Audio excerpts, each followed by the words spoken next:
Une fois de plus, en guise de réponse, l'homme lui montra une photo de la femme en question sur son iPhone 72 Max Pro Ultra. Johnny faillit tomber à la renverse en arrière tant la femme qu'il montrait était surréaliste. L'intégralité de ses traits était tout simplement parfait, dans les moindres détails. L'homme lui raconta également à quel point son caractère était ce qu'il préférait chez une femme, combien elle était intelligente, cultivée, amusante, bienveillante, le bonheur. Il lui raconta également qu'elle avait découvert un remède contre le cancer, qu'elle était allée 2 fois sur la Lune, qu'elle faisait partie de toutes les associations humanitaires du monde, simultanément, qu'elle faisait partie des membres fondateurs des Nations Unies, qu'elle était sur son temps libre une grande diplomate internationale œuvrant sans relâche pour la paix dans le monde, mais qu'il avait explicitement demandé qu'en même temps que tout cela, elle soit énormément disponible pour son homme. La femme était tellement parfaite qu'elle avait même accepté sans broncher ce putain de bec de canard sur le visage de son homme. En effet, son dessin animé préféré était Donald Duck quand elle était petite, et sa rencontre avec ce drôle de personnage était pour elle un peu comme se marier avec son idole. La belle affaire. Mais alors, si les 2 premiers vœux ont si bien fonctionné, qu'est-ce qu'il s'est passé? Comment le génie a-t-il pu faire apparaître une telle horreur? Le barman était mort de rire dans la vision périphérique de Johnny. J'y viens. Vu comment se sont passés les 2 premiers vœux, tu te doutes bien que c'est à cause du troisième que tout a merdé. Johnny n'en pouvait plus.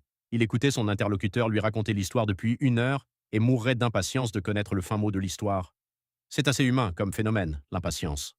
Après tout, Johnny aurait pu lui dire directement la réponse et récupérer sa pinte en le remerciant cordialement. Mais si les choses s'étaient déroulées de cette manière, l'interaction aurait perdu toute la consistance qu'elle a pu avoir ici.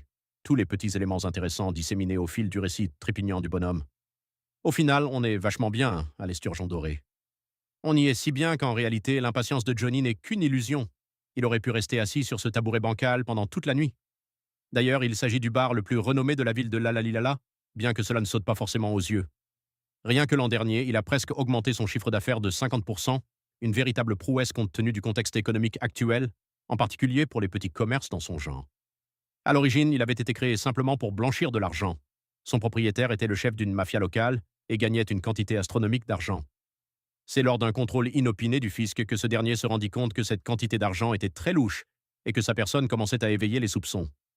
Il ouvrit donc ce bar où à l'origine il ne servait que de l'eau, mais une eau d'une qualité exceptionnelle.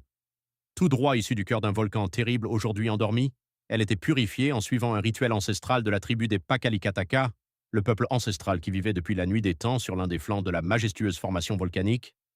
Depuis, il a été rasé intégralement pour construire un titanesque parking pour les touristes venant visiter la région, et le peuple des Pakalikataka a été anéanti, jusqu'au dernier de ses membres. L'eau en question a donc cessé d'exister. Alors, l'Esturgeon doré est finalement devenu un bar assez normal. Afin de justifier la fortune qu'il générait, la pinte était à l'origine à 4 000 €. Depuis 3 ans, le fondateur de l'établissement est décédé et c'est son fils qui a repris l'affaire, le barman en l'occurrence. Johnny lui demanda donc ce qu'était son troisième vœu. Alors, quelle était la chose que tu as demandé pour ton troisième vœu? L'homme prit une énorme gorgée de bière afin de finir sa pinte et se leva. Pour mon troisième vœu, j'ai demandé un bec de canard.